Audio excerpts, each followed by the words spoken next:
Selamat malam netizen, dimanapun berada, salam sehat. Wah, saya bahagia sekali.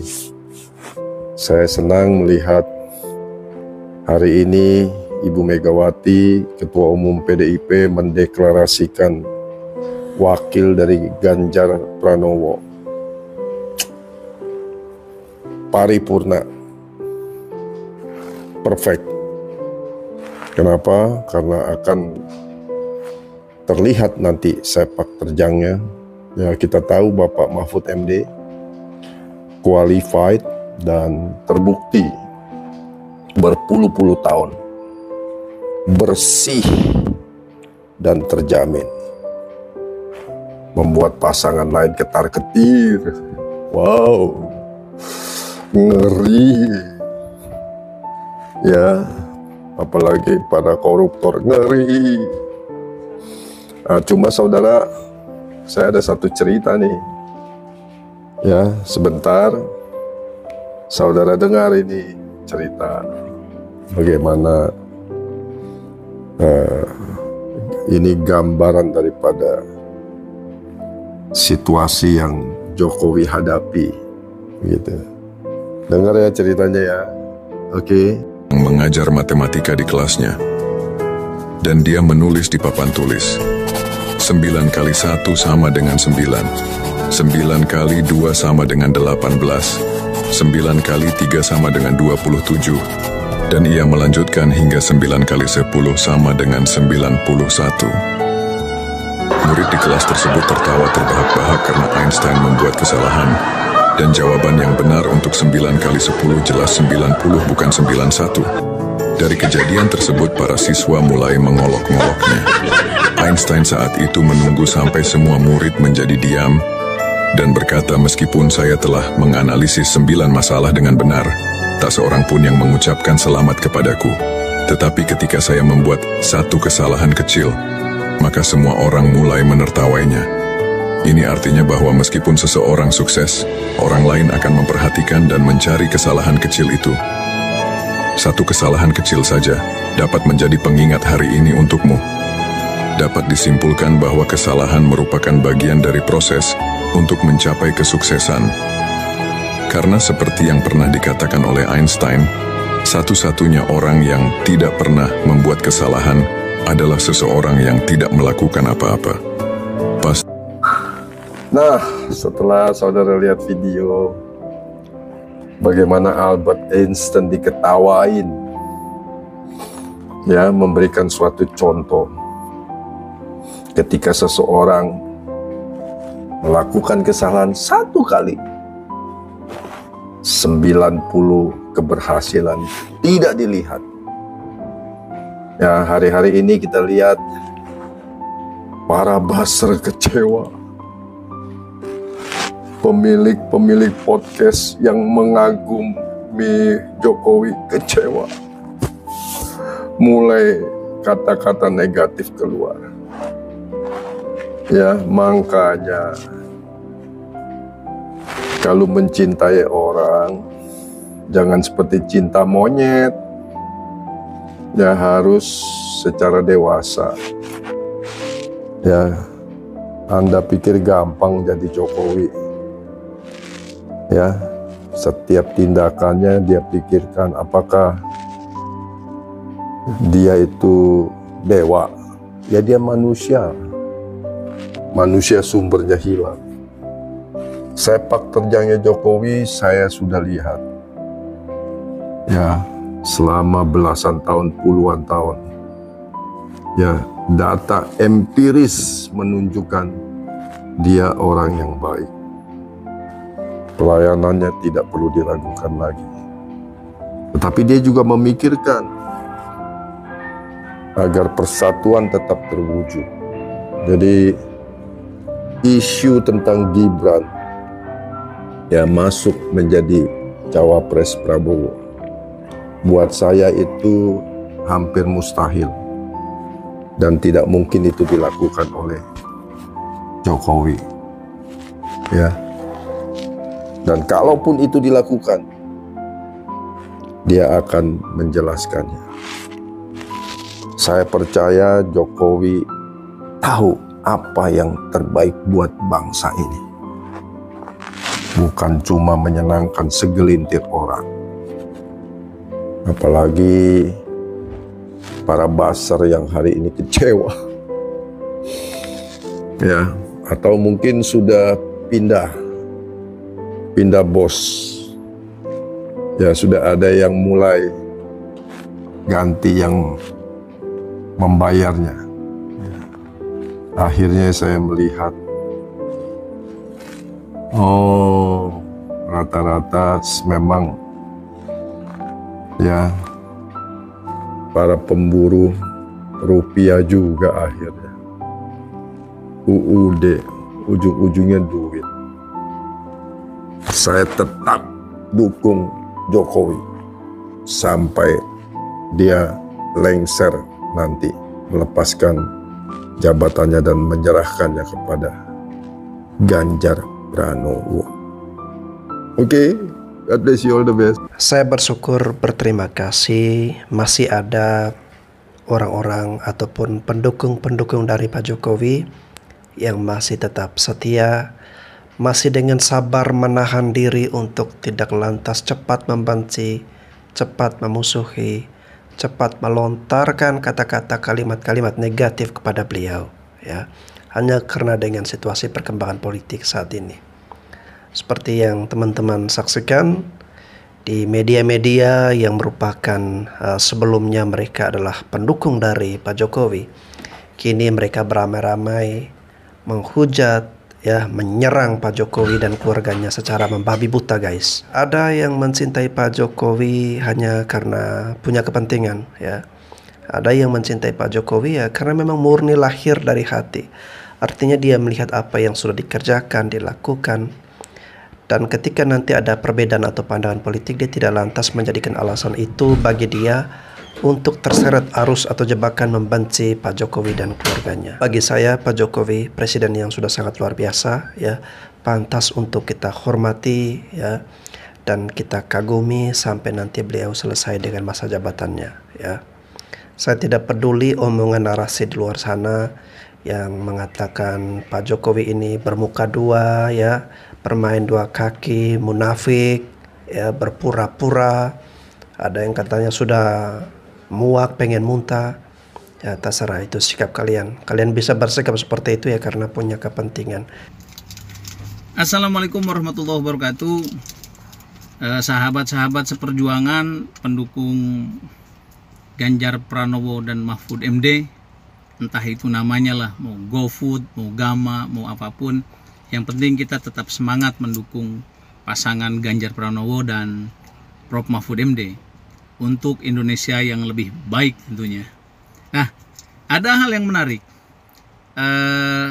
Ketika Prof Mahfud diumumkan menjadi pasangan Pak Ganjar Pranowo, rupanya ini sudah menggetarkan dunia persilatan. Lumayan sudah bisa menggegerkan dunia persilatan. Sampai-sampai sekarang sudah mulai ada kelompok-kelompok yang mempertanyakan ke-NU-annya Prof Mahfud MD. Padahal seperti kita ketahui, Prof Mahfud MD jelas-jelas orang NU dan jelas-jelas orang Madura. Orang Madura itu ya nggak ada yang lain, identik dengan Nahdlatul Ulama. Tapi ketika dia berpasangan dengan Ganjar, sudah mulai ada yang melakukan sebuah manuver, pernyataan-pernyataan bahwa seolah-olah Prof Mahfud bukan bagian dari Nahdlatul Ulama. Yang perlu dicatat oleh kita semua bahwa kita mendukung pasangan Ganjar Pranowo dengan Profesor Mahfud MD bukan karena dia berasal dari ormas manapun. Sebagai warga NU, saya tentu bahagia, senang yang berpasangan dengan Pak Ganjar Pranowo adalah Prof Mahfud yang memang jelas darahnya adalah darah Nahdlatul Ulama. Tetapi sekali lagi, pijakan dasar kita, alasan dasar kita untuk memilih seorang bukan karena beliau berasal dari ormas mana.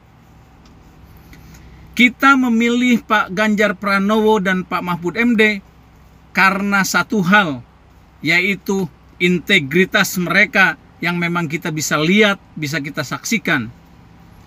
Pak Ganjar selama memimpin tidak pernah satupun kasus korupsi. Prof Mahfud apalagi. Mulai pada teler tuh, pelaku-pelaku koruptor, bandar-bandar koruptor. Karena orang Madura yang satu ini bukan hanya cerdas, bukan hanya pintar, bukan hanya seorang akademisi dan intelektual, tetapi dia adalah seorang santri dan seseorang yang memiliki integritas dan keberanian. Ingat beberapa kasus yang dibongkar oleh beliau. Kasus Sambo, jika Prof Mahfud tidak berteriak, mungkin sampai hari ini kasusnya masih berada di kolong tempat tidur. Tetap semangat, jangan lupa terus mendukung pasangan yang terbaik untuk bangsa ini, Pak Ganjar Pranowo dan Profesor Mahfud MD. Salam merdeka. Mahfud MD ini akan menjadi sosok yang paling dibenci oleh koruptor, guys, ya. Pak Mahfud MD ini akan menjadi sosok yang paling dimusuhi oleh mereka-mereka mafia hukum, ya. Oleh karena itu mereka-mereka ini pasti menginginkan Pak Mahfud jangan sampai dia mendapatkan kekuasaan yang lebih tinggi lagi. Memang betul pasangan Ganjar dan Mahfud ini menghebohkan, menggetarkan dunia persilatan, guys, ya. Karena pihak-pihak lawan mereka tidak mampu untuk membendung kekuatan dari Ganjar Mahfud ini. Ya, strategi yang bisa dimainkan adalah menghantam dengan fitnah, guys, ya. Sosok yang punya integritas, perjuangan terhadap negara ini.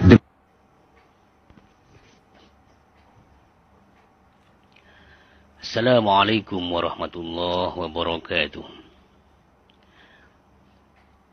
Untuk saudaraku Islah Bahrawi, salam setong dera, salam seteretanan. Kita memang satu suku, saudaraku. Saya, Anda, bahkan Bapak Profesor Mahfud MD juga orang Madura. Berarti kita satu suku. Tapi kita ini tidak akan berbicara tentang suku. Karena capres dan cawapres itu bukanlah untuk memimpin satu suku saja. Baik itu presiden, wakil presiden, dipilih, dihadirkan oleh rakyat, bukan hanya untuk memimpin satu suku Madura saja. Perlu Anda pahami. Saya orang Madura.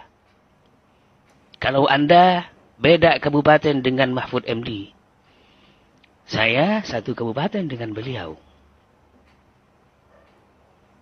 Cuma ketika berbicara capres-cawapres, intinya orang yang bisa memimpin Indonesia bukan cuma memimpin suku Madura saja. Perlu Anda pahami. Ketika Anda berbicara orang yang berintegritas, kata Anda Mahfud MD, seorang yang berintegritas. Saya kira iya. Saya tidak bantah hal yang demikian. Kenapa saya tidak bisa bantah hal itu? Karena ketiga capres dan ketiga cawapres tersebut juga punya integritas. Itu perlu Anda pahami. Orang yang akan memimpin Indonesia yang bisa diterima oleh masyarakat adalah orang yang mempunyai integritas. Seperti yang Anda katakan. Tiga-tiganya punya integritas. Saya sepakat dengan kata tersebut. Namun ketika berbicara tentang persoalan hukum, maka perlu saya tanyakan kepada Anda, hukum yang mana yang sudah adil, yang sudah ditegakkan semenjak beliau menjabat sebagai Polhukam sampai saat ini? Hukum yang mana yang sudah ditegakkan? Hukum yang mana yang sudah berlaku adil kepada orang kecil? Itu yang perlu dipertanyakan, saudaraku. Saya kasih contoh. Beberapa waktu yang lalu, beberapa tahun yang lalu, ada 6 nyawa manusia dibantai. Kemana? Kemana beliaunya yang menjabat sebagai Polhukam? Apakah bisa mengatasi? Apakah bisa menemukan? Sampai sekarang tidak ada satupun tersangka dari pembantaian 6 nyawa manusia tersebut. Perlu Anda pahami. Kalau kita flashback, kita ingat waktu itu, dikepung rumahnya beliau di Madura, sampai ibunya dibawa ke Jakarta. Dikepung sama orang Madura. Karena beliau tidak bisa bersikap tentang keadaan 6 nyawa yang dibantai waktu itu. Beliau kalah. Beliau disetir oleh istana. Faham Anda? Oke, kalau beliaunya jadi presiden, jadi calon presidennya, mungkin saya orang di depan yang akan mendukung beliau. Tapi kalau cuman wakil, saudaraku, wakil. Ya. Wakil, minim kewenangannya. Apa bedanya dengan Polhukam yang sekarang? Minim kewenangannya, bisa disetir, ya. Itu perlu Anda pahami, saudaraku. Jadi, orang yang Anda bilang punya integritas, saya katakan sekali lagi, ketiga capres dan ketiga cawapres tersebut semuanya punya integritas. Cuma, apakah cukup dengan modal integritas? Enggak cukup untuk memimpin Indonesia, untuk bisa berlaku adil. Ya, enggak cukup modal integritas. Ada satu hal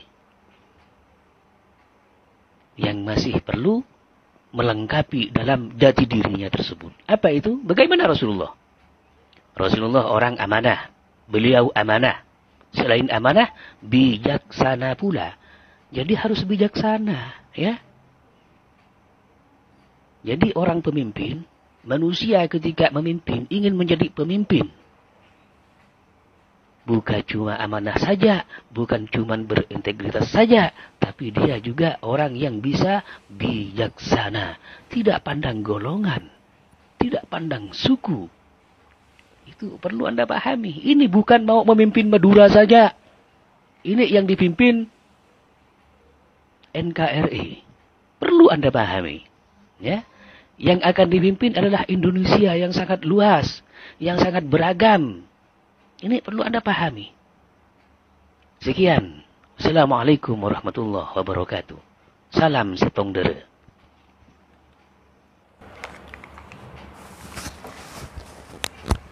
Oke guys, saya mudah sekali terbaca dan mudah sekali untuk menebak ya, bahwa Bapak ini merupakan salah satu mantan anggota FPI ya.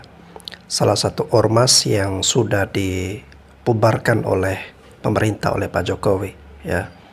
Makanya kelihatan sekali bahwa Bapak ini berseberangan dengan pemerintah, dan dia sudah memberikan atau menjelaskan kenapa dia tidak mendukung Profesor Mahfud MD ya. Salah satu alasannya adalah kematian 6 orang ya. Nah, 6 orang ini yang dia maksudkan adalah 6 orang laskar FPI yang pernah terjadi kejadian waktu itu guys ya. Oleh karena itu kita udah gak heran lagi kalau Bapak ini punya statement atau bersikap seperti ini guys ya. Memang betul setiap pasangan capres ini mempunyai integritas. Memang betul juga bahwa tidak cukup hanya bermodalkan integritas ya. Akan tetapi kita bisa melihat dari hal-hal lain, yakni pengalaman, kemudian kasus-kasus yang pernah ditangani, lalu kemudian kecakapannya, kapabilitasnya. Pak Mahfud MD ini terbukti loh membongkar kasus besar yakni Pak Sambo dan juga beberapa kasus besar lainnya. Dengan segala dinamika politik yang ada, kita sebagai pengusung Bapak Ganjar Pranowo dan Bapak Mahfud MD tidak perlu terfokus dan terganggu oleh cawapres dari siapapun ya. Kita sudah sangat pede, kita sudah sangat confident dengan siapa yang kita usung. Apalagi wakilnya itu sudah sangat oke yang dipunyai oleh Bapak Ganjar Pranowo. Sehingga nggak ada kata gentar untuk melawan rival dan juga tidak pernah pusing dan terganggu dengan siapa cawapres lawan ya. Ya sudah, selamat hari Jumat, salam Ganjar Pranowo.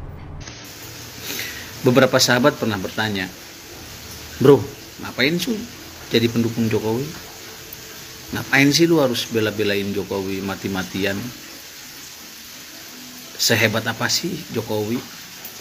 Seistimewa apa sih Jokowi sehingga lu terkesan jadi pendukung fanatik? Ada yang kritik beliau, ada yang menghujat beliau, ada yang mencaci maki beliau. Lu langsung muncul, lu langsung memberikan counter, lu langsung memberikan perlawanan kepada mereka yang mencaci dan menghujat itu. Jangan-jangan lu dapat saweran jabatan ya dari Jokowi. Jangan-jangan lu dapat saweran kursi kekuasaan ya dari Jokowi. Sambil santai ya saya menjawab pertanyaan sahabat-sahabat. Bagaimana caranya Jokowi bisa memberikan jabatan atau kursi kekuasaan kepada saya? Sementara saya dan Jokowi tidak saling mengenal. Bagaimana caranya Jokowi bisa memberikan kursi kekuasaan kepada saya? Sementara bertemu saja, jangankan bertemu, sekedar say hello aja, kita nggak pernah. Saya dan Jokowi tidak saling kenal. Kalau saya mengenal Jokowi ya karena dia Presiden Republik Indonesia. Tapi Jokowi sama sekali tidak mengenal saya. Ada dua hal saya bilang yang membuat saya merasa berkewajiban untuk melindungi Jokowi, menjaga Jokowi. Yang pertama, Jokowi menurut saya adalah sosok yang menginspirasi. Kenapa menginspirasi? Karena Jokowi lahir dari keluarga yang biasa-biasa saja. Dia bukan anak pejabat, dia bukan anak konglomerat, dia bukan anak penguasa, dia bukan anak jenderal, dia bukan anak yang lahir dari keluarga yang punya irisan dengan kekuasaan. Enggak. Jokowi lahir dari rahim yang biasa-biasa saja. Jika Jokowi yang lahir dari rahim yang biasa-biasa saja, berasal dari keluarga yang biasa-biasa saja, maka kita semua yang lahir dari keluarga yang biasa-biasa saja memiliki kesempatan yang sama seperti Jokowi untuk menjadi pemimpin di negara ini. Jadi Jokowi adalah antitesa dari fakta politik yang selama ini kita lihat, kita saksikan. Jadi pemimpin ya harus anak penguasa. Jadi pemimpin ya harus anak jenderal. Jadi pemimpin ya harus anak yang minimal punya irisan dengan kekuasaan politik di pusat. Nah, Jokowi antitesa dari itu. Yang kedua, Jokowi dan keluarganya yang saya lihat adalah sosok yang sangat sederhana. Bagaimana mungkin seorang presiden, orang nomor 1 di Republik ini, memakai kemeja yang biasa saja, yang bisa dibeli oleh mayoritas rakyat Indonesia. Bagaimana bisa seorang presiden, orang nomor 1 di negara ini, pakai sepatu yang biasa-biasa saja, sepatu yang biasa dibeli dan digunakan oleh mayoritas rakyat Indonesia. Keluarganya juga sama seperti itu. Anak-anak Jokowi itu yang saya lihat bukan tipe anak-anak yang memanfaatkan kekuasaan yang dimiliki oleh ayahnya. Anak-anak Jokowi yang saya lihat bukan tipe anak-anak yang memanfaatkan nama besar ayahnya sebagai presiden. Bahkan kita pernah dengar tuh salah satu anak sulung Jokowi yang perempuan pernah mengikuti tes CPNS dan gak lulus. Ketika diumumkan tidak lulus, ya sudah gak lulus saja. Padahal sebagai seorang presiden, jika saja Jokowi mau menggunakan kekuasaannya, sedikit mengintervensi, menjadi PNS bagi anak seorang presiden bukanlah sesuatu hal yang sulit. Tetapi Jokowi tidak melakukan itu. Anak-anak yang lainnya juga seperti itu. Ayahnya seorang presiden, anaknya fokus membangun bisnis. Ayahnya seorang presiden, Anaknya tidak ada yang tertarik mengikuti jejak politik ayahnya. Ayahnya seorang presiden, anaknya jual martabak. Ayahnya seorang presiden, anaknya jualan pisang. Jadi keluarga beliau yang saya lihat adalah keluarga yang sangat sederhana. Tidak memanfaatkan posisi dan kebesaran nama orang tuanya sebagai presiden. Dan kondisi seperti itulah yang kemudian mampu membeli hati kami sebagai relawan, mampu membeli hati saya sebagai relawan.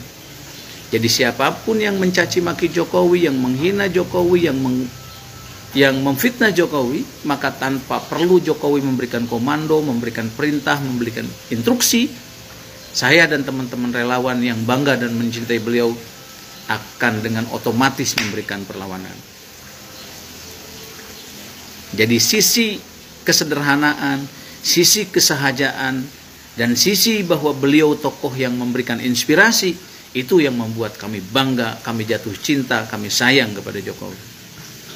Nah, lalu bagaimana dengan realitas saat ini?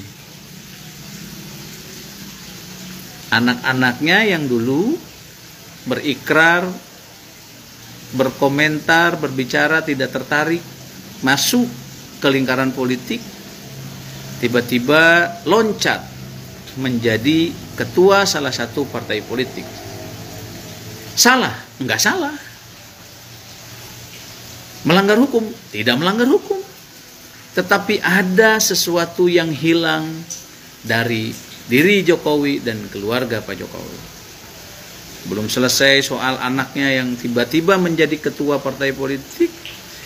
Anak yang satunya lagi yang sedang menjadi wali kota di kota Solo, tiba-tiba spanduk, baliho, foto, dan gambar-gambarnya bertebaran di seluruh Indonesia sampai ke pelosok-pelosok kota, bahkan di billboard di papan-papan ikan yang strategis, yang saya yakin sewanya nggak murah, itu mahal. Gibran untuk Indonesia Maju. Salah yang dilakukan Gibran? Tidak salah. Melanggar hukum? Tidak melanggar hukum. Tetapi sekali lagi ada yang hilang dari apa yang saya lihat dari diri Jokowi dan keluarganya. Belum selesai soal baliho-baliho Gibran yang bertebaran sampai ke pelosok-pelosok desa. Di Mahkamah Konstitusi sedang ada upaya entah dari kelompok mana yang sedang meninjau batas usia capres dan cawapres. Gibran dan Jokowi sudah menjawab bahwa dia tidak tahu apa-apa. Tapi kalau saya boleh meminjam istilah dari Rocky Gerung, rakyat Indonesia itu bukan rakyat yang dungu. Kita semua memiliki akal, memiliki pikiran, memiliki kewarasan untuk menilai apakah yang terjadi ini alami atau by design. Saya sebagai relawan Jokowi sampai hari ini masih berharap bahwa yang saya dan kawan-kawan khawatirkan itu tidak benar-benar terjadi. Jokowi masih terus menjadi inspirasi bagi kami, dan kami berharap agar keluarga Jokowi dan Pak Jokowi mendapat husnul khotimah, tidak terjebak pada butanya kekuasaan politik. Sekali lagi, semoga Pak Jokowi dilindungi dari brutus-brutus politik dan dilindungi dari butanya kekuasaan politik. Terima kasih. Assalamualaikum warahmatullahi wabarakatuh. Dengan melihat situasi perkembangan politik saat ini, ya, terkhusus untuk para pendukung atau pecinta dari Pak Jokowi, sekarang tentu terbagi dalam dua sikap, guys, ya, kalau saya melihat akan hal ini. Sikap yang pertama adalah orang-orang yang mengklaim atau menyatakan dirinya sebagai pecinta atau pendukung Pak Jokowi, namun mereka akan tidak bersimpati lagi kepada Pak Jokowi maupun keluarganya ketika pada akhirnya nanti seandainya Pak Jokowi menyatakan dukungannya kepada capres yang bukan Pak Ganjar dan Pak Mahfud, ya. Lalu yang berikutnya, ada pendukung ataupun pecinta dari Pak Jokowi yang tetap setia, menghormati, menghargai Pak Jokowi, mendukung beliau, ya, terlepas dari perbedaan pilihan politik nanti, ya. Mau Pak Jokowi mendukung siapa-siapa, itu tidak akan menghilangkan rasa kecintaan, kekagumannya terhadap Pak Jokowi. Nah, dari kedua hal ini guys ya, abang yang tadi berbicara, yang saya reaksi videonya, saya boleh menempatkan abang itu di yang pertama ini, ya, sikap yang pertama, yakni tidak akan bersimpati lagi kepada Pak Jokowi maupun keluarganya ketika nanti Pak Jokowi memilih presiden, mendukung presiden yang bukan pasangan dari Pak Ganjar dan Pak Mahfud MD, ya. Namun guys, kalau saya berbeda. Saya mendukung Pak Ganjar, Pak Mahfud, ya. Tetapi semisalnya nanti Pak Jokowi mengumumkan atau menyatakan dirinya bukan pendukung Pak Ganjar atau Pak Mahfud, namun mendukung Pak Prabowo, ya, saya tidak akan menjadikan alasan itu untuk saya tidak bersimpati lagi kepada beliau, saya harus benci, harus memusuhi.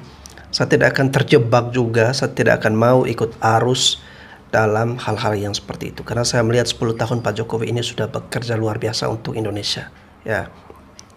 Jangan hanya karena satu faktor itu saya jadi harus membenci beliau, ya. Tidak ada alasan bagi saya untuk membenci beliau, ya.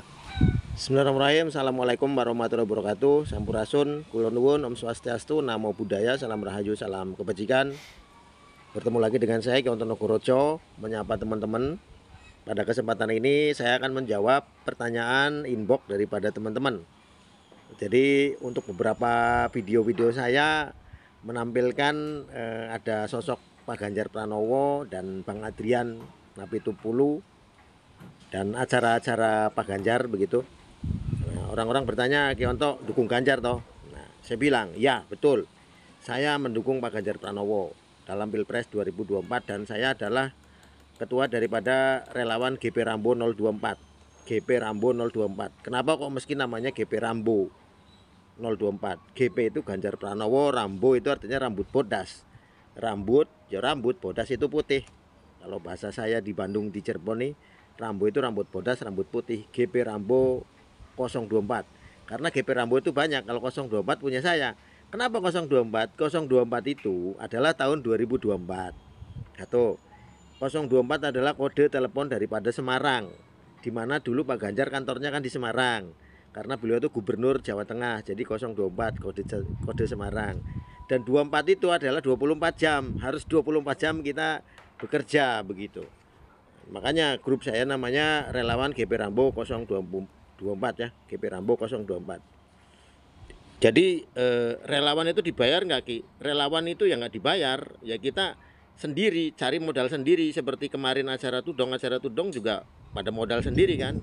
Udah biasa jual-jual barang, itu udah biasa jual-jual barang demi tujuan gitu loh. Imbalannya apa Ki? Bukan imbalannya apa, kepuasan kita. Jadi kita mendukung.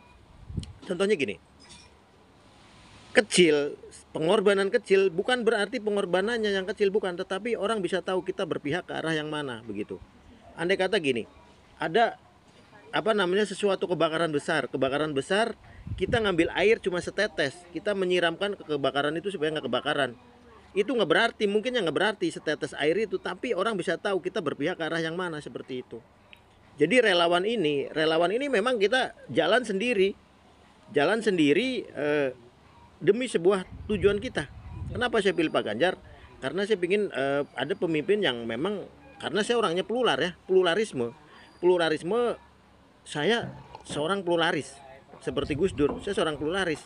Plural saya, jujur aja. Jadi saya pingin ke depannya kita tetap plural dan kita mendukung penuh Bhinneka Tunggal Ika.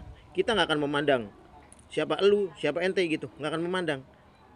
Tidak ada kata-kata minoritas mayoritas, kita sama solidaritas seperti itu. Jadi kita ingin angkat kebersamaan, pluralisme. Jadi saya kenapa pilih Pak Ganjar? Satu, masih muda. Kedua, beliau cerdas bagi saya ya. Ketiga, beliau tegas kepada pungli. Terus plural beliau itu. Kalau masalah ganteng sih ngikutin ya. Itu menurut pandangan saya. Pandangan panjenengan masing-masing, namanya orang sah-sah aja punya pandangan. Makanya kenapa saya pilih Pak Ganjar Pranowo, dan saya adalah relawan dari GP Rambo 024. Dan saya ketua GP Rambo 024 di Cirebon. GP Rambo 024 ya. Jadi makanya kita berjuang bareng-bareng. Saya punya kekuatan di medsos, saya kekuatan di darat juga, dan saya punya pengalaman. Saya dulu seorang surveyor riset di darat dan di online begitu. Jadi saya punya kemampuan itu, saya akan terapkan gitu. Namanya berusaha ya, saya berusaha supaya Pak Ganjar menjadi presiden 2024. Karena kita warga negara punya hak. Setiap warga negara punya hak untuk memilih, dan jangan sampai golput. Kita harus memilih calon pemimpin kita.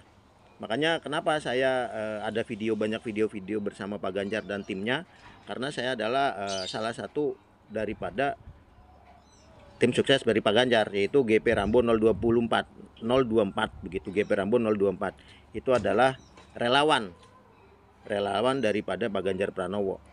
Boleh dikatakan tim sukses, silahkan, terserah. Relawan daripada GP Rambo. Tetapi kita mandiri ya, kita mandiri, bergerak menggunakan modal sendiri, inisiatif sendiri begitu tuh, dimotori oleh saya dan teman-teman. Jadi itu jawaban saya, semoga bisa dimengerti oleh teman-teman kenapa saya posting-posting foto-foto dan video-video yang ada Pak Ganjar dan timnya. Terima kasih, semoga dimengerti, dan salam rahayu. Assalamualaikum warahmatullahi wabarakatuh. Tetap Indonesia Raya, Bhinneka Tunggal Ika. Salam Pancasila. Oke, tetap semangat untuk para relawan, para pejuang-pejuang yang mau memenangkan Pak Ganjar dan Pak Mahfud MD ya.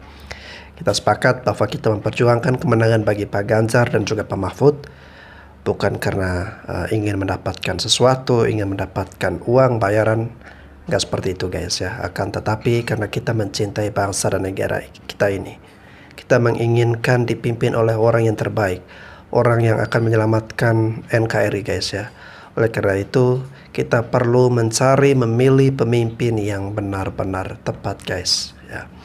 Oke, saya kembali kepada Pak Jokowi yang akhir-akhir ini diserang guys ya dari berbagai sisi, baik oleh lawan politik beliau, lalu kemudian sekarang ditambah lagi dengan orang-orang yang support dan mendukung beliau ya, hanya karena melihat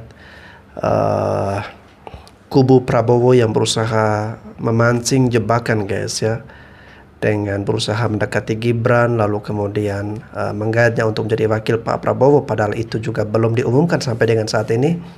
Namun mereka sudah terlebih dahulu mengeluarkan ya kata-kata umpatan yang negatif terhadap Pak Jokowi dan keluarganya ya. Sungguh sedih, kasihan saya melihat akan hal ini guys ya. Presiden Jokowi yang bekerja luar biasa sekali, bekerja keras, bekerja dengan dedikasi yang sangat tinggi untuk bangsa dan negara kita ya. Akan tetapi di akhir-akhir masa jabatannya, bukannya pujian, bukannya apresiasi, bukannya rasa terima kasih, rasa syukur yang didapatkan, tetapi malah caci makian dari para pendukungnya sendiri guys ya, hanya karena Pak Jokowi ini belum mengumumkan untuk mendukung Pak Ganjar ya. Makanya seperti video saya yang kemarin, saya mengatakan untuk orang-orang seperti ini kalian terlalu kerdil ya. Sekalipun berbeda pandangan atau berbeda pilihan politik dengan Pak Jokowi, bukanlah alasan kita untuk membenci beliau.